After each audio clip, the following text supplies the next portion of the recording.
Hello, climbers, and welcome back to another episode of Climbing Mount CMMC.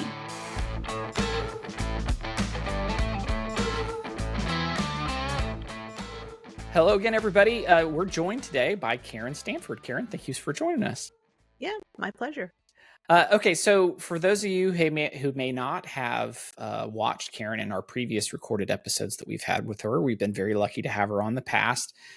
Karen is a veteran of 853 and FedRAMP experience. How many years have you been wrestling in that space? Well, since it came out, like I remember when it came out, it was 826 was its predecessor, and it's interesting from the context of CMMC in that it was a self-assessment. So 853 is the first independent assessment, and it was okay. I did not know 2006 or something like that. So it's a long time. And so the reason why we wanted to have Karen come back and join us today is we wanted to talk about the connectivity between 853 and how, for those that may not know, think of 853 as the granddad, the grandfather of what 800-171 was used to be made from. So they tailored it, is the term they use, and they took the 853 controls, the moderate baseline, and they boiled it down to the requirements. Their objective is what kind of things could we extrapolate out of 853 to control and protect controlled unclassified information? And so that's how we ended up with 171, but you can trace it back to 853. And a lot of people that have had a lot of experience with 853 talk about how you can do that tracing back to get a much better understanding of what their objectives are when they're trying to, enforce that through that. And I thought nobody better than to bring Karen to talk about how you can kind of walk that path. And so, Karen, thank you so much. I'm super excited about this one. Me too. I'm excited about the topic. So what we're going to do is we're going to try to walk that journey. We're going to start with some controls in 800 and 171, and we're going to show you how you can trace it back to 853. And then if we have enough time, reverse back again so that you can see how that is. And then see how sometimes people kind of go off the rails because if they're looking at the specific verbiage of some of the things in 801, if you follow it back to 853, you can start to understand a little bit more context and perhaps have a better interpretation about how those controls can be met. Absolutely. So do we want to start? I think the control we were talking about is remote access. So Right. Should we start maybe by looking at the control requirements from the CMMC requirements, which is 800-171 R2? Yep. Yes, let's do that. So what I'm going to do is share my screen, and I'm going to show you the 800-171 R2. Y'all have to be a little patient with us. We're going to be using a lot of numbers and things in this situation, but that's the breaks. That's how it is when you're dealing with CMMC and the requirements. But what you would want to do is browse and do a search for 800-171. There's two different documents that are very important. There's the 800-171 and 171 alpha. We're going to be bringing up just the 800-171 because there's an appendix that shows you the tailoring that happened from the 853 so you can trace it back. So that's what I'm going to show on the screen right now so that you can see what's going on. If you're just listening on a podcast, we'll try our best to interpret and tell you what we're doing. We'll try to read what's on the screen for you guys. So if you're looking at our screen that we're sharing, or Kaylee might throw it up for just a second for you to see, we're looking at 3.1.12, which is monitoring, controlling remote access sessions. And then right here, Karen, you see it's referring to this section, this column. Can you talk a little bit about this and what's going on here and what we're seeing? Sure. So on the left, what we're seeing is the requirement from the 800-171, and this is R2 because that's what's in scope for CMMC. And then that column right to the right is the specific control in its parent framework, which is the 853. So it's saying AC17 Enhancement 1. So what this is doing is bringing down the requirements from the 853 and saying this is a control that's important enough to put in the CMMC framework. So that control enhancement and only that control enhancement is brought down. So it's interesting for this one that you don't actually see The parent requirement, AC17, brought down just AC17 Enhancement 1. And so the requirement for AC17 is related to remote access, but this is basically in the 800-171R2 is just saying you need to make sure that whatever remote access mechanisms you're using, you are controlling and monitoring them. So that's, it's a little bit more simplistic than what we would see in the 853. So should I go to this AC 17? Yeah. So let's look now at AC 17 and this tool I'm showing, you guys are showing, but this is a fantastic tool, and I did want to cover it a little bit. If you could scroll up just a little bit, I want to show the top. But this is NIST Cybersecurity Privacy Reference Tool, and in it you can see there's some breadcrumbs right under that title, CPRT, NIST 853, Rev 510, AC, AC17. So all of the controls are available through this interface.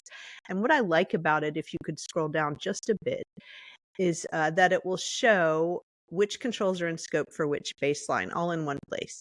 And it also enables you, if you go to the Bobby, if you could click on the 853A assessment procedure, the blue tab. So this will show you what your assessor, if you're doing an 853 or a FedRAMP or a FedRAMP equivalency assessment, this is what your assessor has to do. So you can both look at the requirements and the assessment procedures, as well as figure out which enhancements are in scope for your baseline. So Karen, one of the things that I think is really helpful is we can look at the 3.1.12 on the left side of this screen, and then you can see the AC17 root control here. And the discussions, as you can see, they're very similar in their verbiage and wording. So you can really kind of see that inheritance that's happening.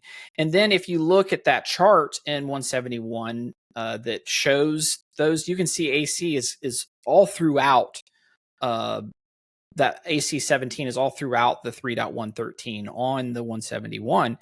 And so can you maybe talk about how this connectivity from the AC17 is coming over and bleeding over into this control in the 171 of 3.1.12? That's a lot of numbers. I'm sorry for everybody hearing that. But I think it's really important to understand where this inheritance is coming from. Obviously, you have to meet these on the left. You've got to meet the 171 for your CMMC compliance, but sometimes you can look at these on the right over here in the AC family in the 853 and just have a little bit better knowledge of where things are coming from. Yeah, I think it's a great thing to look between the two, because in these discussion points, which you will find what we're seeing on the left is the CPRT tool, you'll be able to click through and read all those discussions, and they're also in the PDF files. So that discussion point, a lot of times you're just working off of a template that's just listing the controls, or you're in a testing spreadsheet that's just listing the controls and the assessment steps. This discussion tells you a little bit what they're talking about, and it can help rule some things in or out of scope. So like remote access is one where, like in the cloud, it's kind of all remote access. But it talks a little bit through in the one for 853, it talks explicitly about the types of access being, dial-up access, broadband, wireless, et cetera. So if you're not quite sure how to implement, or, what are we talking about with this specific control, what qualifies as remote access, that's where you can go to the discussion points in the 853 and get some more information. And I think for the discussion points for the 800-171 are largely the same. Again, they're talking about local sessions versus remote. So they're trying to help the user understand what's the difference between a local session and a remote session, and the discussion points on the 800-171 a little bit more. All right, so I'm going to put you a little bit on the spot here, and just shoot as straight as you feel comfortable sharing out publicly. But if someone during a CMMC assessment, we're not talking about a FedRAMP assessment, we're talking about a CMMC assessment. If they were talking to you and they said, this is what we're doing for our way of addressing it, and we also looked at the 853, and based on what we're seeing from both of those, this is how we're implementing it.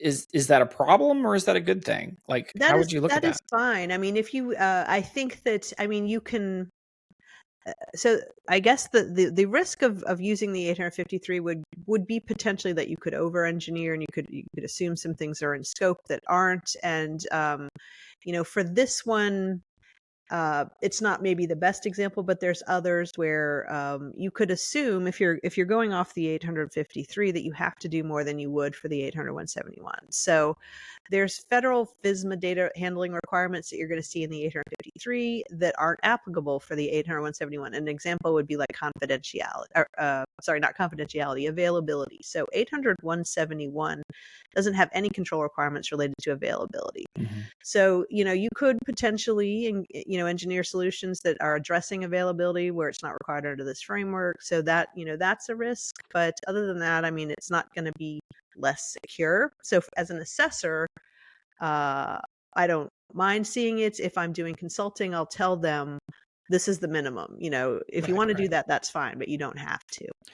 Well, I think sometimes where I use the 853 is just to have a little bit more context of what they might be thinking about, but not necessarily going to the extent that may be defined in there. But it helps me also become a little bit more prepared that if an assessor said, I think you might need to do these types of things, I can be a little bit better prepared on how. Yeah, there's a great example of that in this space where I think a lot of people are using data loss prevention as a compensating control because they have BYOD or they're allowing remote work from home. And, it's fine to use data loss prevention in your solution if it is if it's part of meeting the control requirement for this, for that specific control set. But it's not a direct requirement mapped down from the 853. So like data loss prevention in the 853 is a control under I think it's SC 710. And that's not even in scope for a high baseline from the 853. So data loss prevention is not a requirement, but I think that with everyone being, acting in an abundance of caution and seeing that this is being implemented for some solutions, they've now interpreted that as a requirement. So if you are talking to an assessor or to an RPO, and they're saying to do this, and you're like, really, I don't know that we need to do this. If you can go and find that control in the 853 catalog and it is not brought down into the 800-171, that's your way to say, but that's not explicitly required in this framework. I think that's a great example because DLP is a great solution in helping you enhance your access control and in controlling that data. Because especially when you're saying, I can leverage a DLP solution, if we just want to stay generic, but rights management for Azure is an example of that, to where you could say these types of labeled files, the way that they're set up with sensitivity labels and other types of mechanisms, this data now is being controlled by access. Like it knows who you are based on how you're having that. And then you can do those types of things, but it's not specifically called out that you have to do DLP, but you can enhance it through that way. Or, there's a lot of requirements that if you go up and you uncover the source, you're like, oh, it's not actually an explicit requirement. So I think that, if there's concerns, like if you're happy to do something or if it's just configurable in a tool you're using, yeah, sure, go ahead and do whatever people are recommending. But if it comes down to, if you're not sure if you need to do it and it's going to cost money, it's worth looking at the 853, because if it's listed explicitly as a requirement that's not mapped down to the 800-171, then don't make that purchase. Well, and I think it comes down to defining all 320 assessment objectives in your approach for CMMC. How are you going to do those and define those? And if you're not sure how you're attacking it, or you're not sure the context of how you could layer better, I think that's where this walk method could be a huge help in trying to understand some other ways.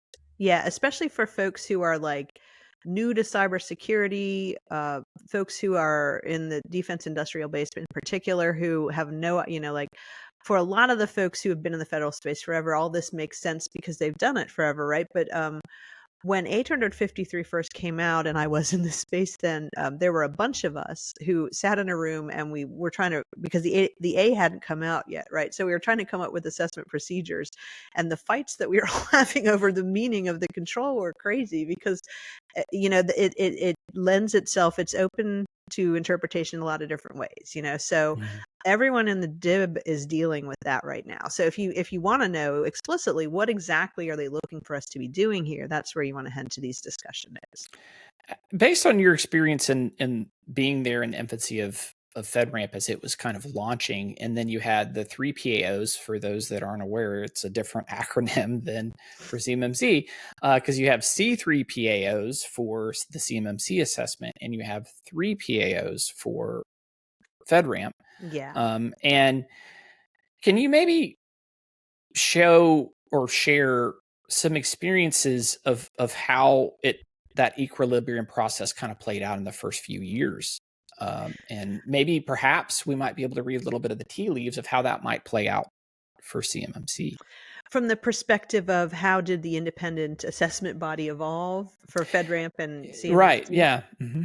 Yeah, it was interesting. I think, the route to get FedRAMP was really different. I think, and again, this is like a long time ago, at least 10 years, but I think you had to respond to an RFP, and you had to get an award through the government to be a 3 PAO, and now they have moved that out, and there's an independent body governing it. So I think that CMMC kind of just went that route initially, right? They didn't issue an RFP, and you had to apply to be a 3 PAO. So that's a difference. But I think that there are it's going to be an evolution. It was hard to be. I was at one of the leading 3 PAOs from inception, and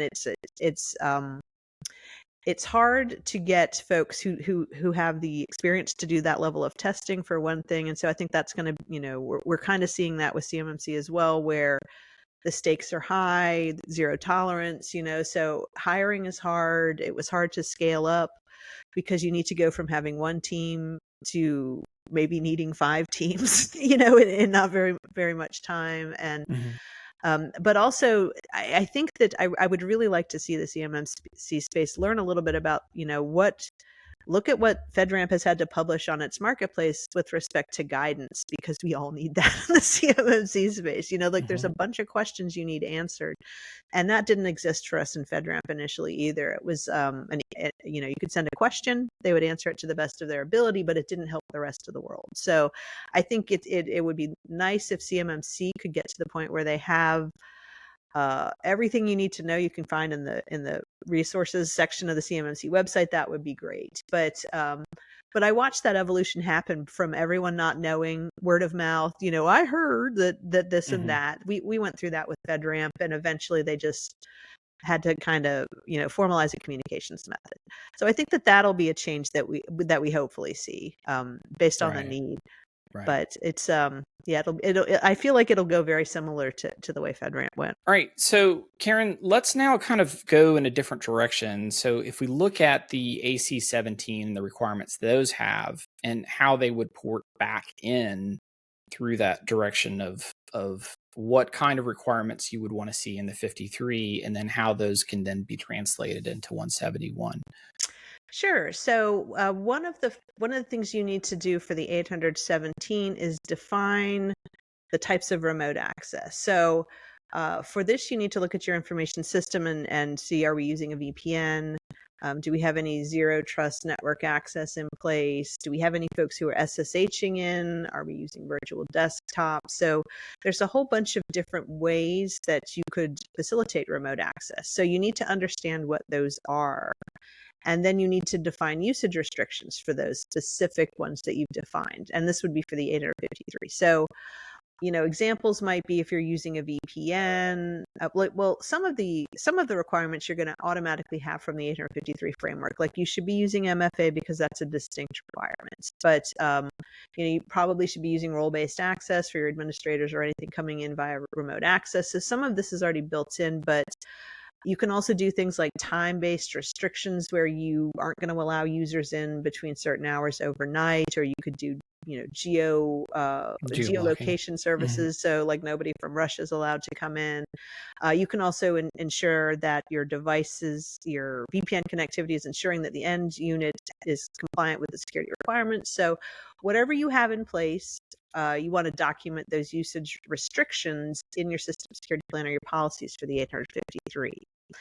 And then in the 853, there's the requirement to document the configuration or connection requirements. And for this might be, if you're using a web-based session, are you using TLS 1.1 or TLS 1.2? What are the cryptographic algorithms? So based on the requirements, it wants you to come up with the specific configuration connection requirements. So using SSH2, maybe prohibiting RDP or whatever you want to do related to remote connections, prohibiting or explaining how to configure or what the requirements are. You also need to document that. So, and a lot of that is thought through in the scoping process, right? You're thinking about that and about how you would tell the story and how you would validate your approach. And this is an example when you said earlier of how it all ties in, and there's so many references to other controls, because this is where, you have to do MFA for remote access under a different control in the 853 framework. But here it's going to, it wants to look at what you've defined, and your assessor will go validate it. And, you'll also find for some of the technologies you're using for FedRAMP or for 853 FISMA, you might hit them all by complying with a configuration guide like CIS benchmark or DISASTIC. So, there's layers of this, but this control is basically saying you need to do all these things to have a secure remote connection, and we want you to document these because that's going to be part of the assessment. Now let's dive a little bit further into the discussion. I've seen, and Ron Ross has talked about this personally, about how some people have taken the discussion as gospel in their interpretation of how it must be completed. Can you talk a little bit about that and how sometimes people get wrapped around the axle about those things?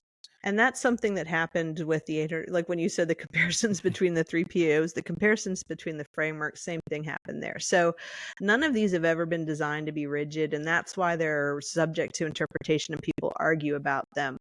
And, I can't speak for Dr. Ross's intent, but there's always been in the 853 the option to evaluate the risk as it's presented. So are there compensating controls? Is there anything to offset the risk? Is this in an isolated subnet? Is this not a public-facing system? So I think CMMC, with its rigidity and its inability to have anything, has folks, probably over testing and over hardening themselves. But the intent really, I think another fault of CMMC is that you don't have to write in this framework any risk statement. So in the 853, if I issue a finding that says that you aren't monitoring your remote access, I have to say what the risk is. So the risk would be that you have unauthorized people who are coming in on your system. So that gives you an understanding as to what you really need to be looking at. So if you don't understand the risk the control is addressing, you don't know what to look at to say is a compensating control. So for me as an assessor, I need to look at the risk. And the risk is, do you know who's coming in and out of your system via remote mechanisms? And if I can get a good understanding as to what that is, it's not a checkbox thing. Like there could be multiple different layers of ensuring that this is okay, especially with cloud and there being a number of different tools. Right. It's not good to be rigid in your interpretation. You're just not doing anyone any favors. And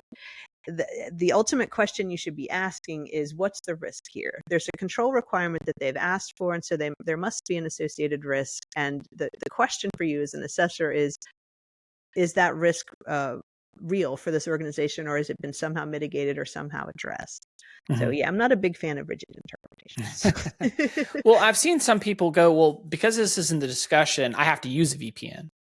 I just had a client who created a VPN for that purpose. And so that is unfortunate, but I think part of it is an outshoot of everyone being overly concerned because of the zero tolerance. Whereas in the 853 risk management framework, you can say this is an alternative implementation. We're not able to patch this, but it's completely air gapped in an isolated network. And so then somebody gets to decide, okay, I'm good with that. And that's, because in the DoD, there's no risk executive function. There's nobody to do that. And so they're saying nothing, no deviations allowed, which means that people are getting rigid and overinterpreting. Okay, so in here it has the assessment objectives, but in Charlie and Delta, it talks about controlled and monitored. And you see those terms also utilized in 853. Can you talk a little bit about the different typical terminologies that you see in these repetitively used kind of in NIST speak, and like how that can help people get a better idea of what that would translate? Because I think Ryan Bonner said it really well. He said that these NIST controls are written in such a way that they're definitely afraid of referring specifically to a technology. They wanted to write it in such a way that it was ambiguous, that it could have multiple meanings so that you can use different technologies to accomplish the same things. So can you maybe sort of talk about these NIST speaks that you see here in this assessment objectives, and then maybe try to translate it Rosetta Stone wise to what maybe some technologies and ways that people could accomplish these things? Sure. So if we look at this, I think the first one has in particular caused some concerns, but I think the intent here for 3112 is that what you're supposed to do as an assessor is to look at 3112A not as a requirement, but as an if-then statement.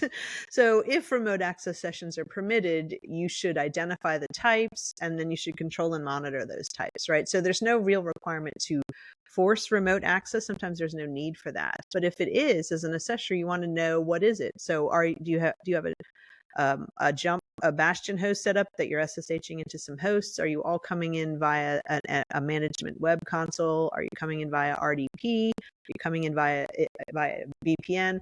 So your SSP should say what you're doing of all those types. There could be other types as well, but write down the types you're using, and then that's the next requirement, that you've identified them. So the best place to put that is in your system security plan. So you could indicate, our users will come in via VPN, or they may initiate a remote desktop session to the CUI enclave. Just identify those specific types.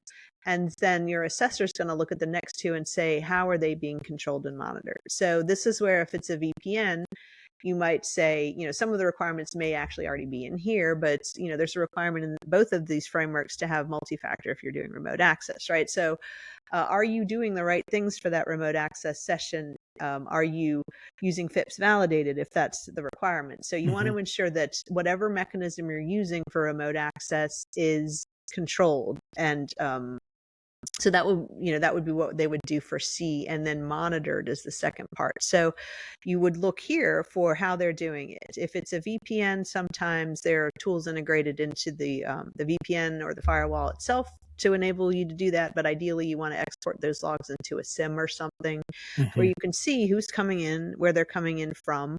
And this is an example. If you are like, okay, I need to do, I know they're going to test me for D. What do I think would be good? That's where you can go back to the 853 or perhaps the FedRAMP, where you can see specific parameters on what they want to see recorded for remote access sessions. You don't have to comply with it, but if you're wondering, what would be good enough, it's going to be that. So for controlling it, you need to ensure, for example, if you're using a VPN, that you're forcing the multi-factor, you need to use FIPS validated. You may have some additional requirements related to the VPN. It might validate that your virus protection is up to date or whatever. So there could be, you need to define what you're doing for the controlling, and then your assessor will go in and assess it. And then for monitoring, we would expect somebody who is responsible for monitoring remote sessions to be able to show us some events. Like, can you show us some events of people who are trying to get in after hours or repeated attempts to get in? Can you show us people who are trying to SSH into your system remotely? So that's the kind of stuff that we would want to see demonstrated as being recorded, so you can keep your eye on it and understand if you're under attack. Some good tricks is trying to centralize your identity management through your access points. So, for example, if you are using a VPN, can you have your VPN leverage your identity management solution in a more central fashion? Like, for example, when you go to log in, can you call back to Azure Active Directory to validate who that person is? And then the sign-in process natively inside Azure can then grab that, and you can start to identify, and then you have additional logs that are natively built in. There's a lot of things that you can do from a technical perspective that help you out. There are, and I love when anyone integrates their ID, because we have to, especially in FedRAMP, we have to assess if someone, it's not just someone who's coming into your information system as a user, it's also your backend users. And some of those backend users are SSHing into a rel host on the internet, right? So that's still remote access. And so we have to assess all of it. And if they have it integrated with single sign-on, that means we don't need to, for example, ensure that your credentials are going to lock out after a certain amount of time, which we have to do for all of the types. So integrating with any identity provider is really good for your assessor, and will provide you the assurance that you do have that one-stop shop to go look to see what's this anomalous user activity. You don't need to go, hey, well, someone SSH'd into our Ubuntu host over here and did something really malicious. You don't need to think about that. You can just look at your one source for all that. Yeah, and I think that starts to come down to the art of utilizing technologies that layer and make your job easier, because if you can utilize technologies that check multiple boxes across multiple controls, it makes the assessment job easier for you as an assessor, right? But it also helps provide better visibility and other things like that. And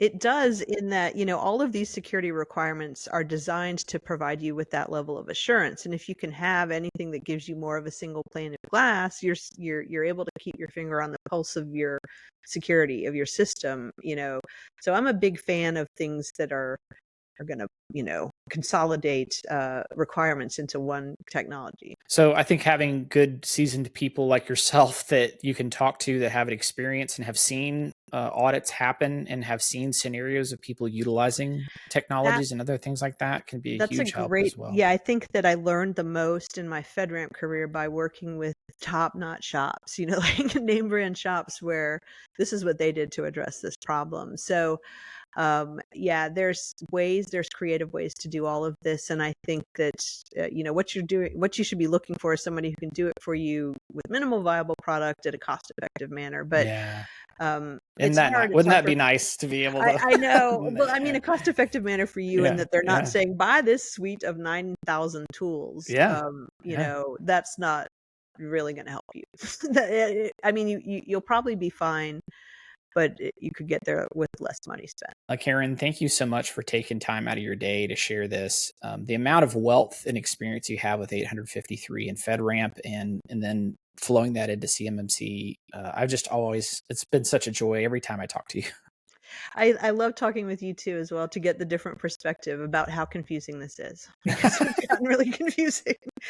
Yeah, and hopefully we haven't confused anybody by using so many different numbers and different platforms with 850. Yes, yeah.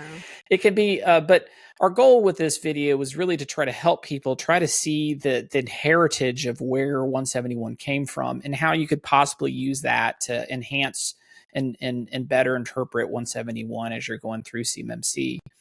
But I thank you so much for taking time. Karen, would you just share perhaps any additional insights you have and how other people can connect to you?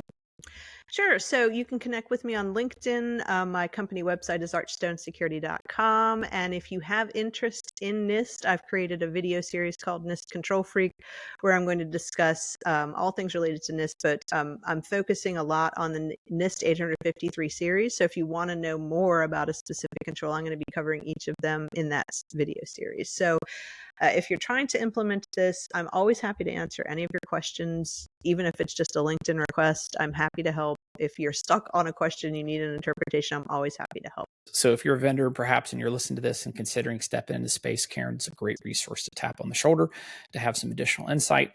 These waters can be a little choppy, so having some additional insight is very helpful. So everybody, thank you so much for tuning in and watching this one. I have learned so much. I hope you have as well. And as always, for everybody, keep on climbing. Make sure to follow us on LinkedIn and YouTube to stay up to date on the latest CMMC news.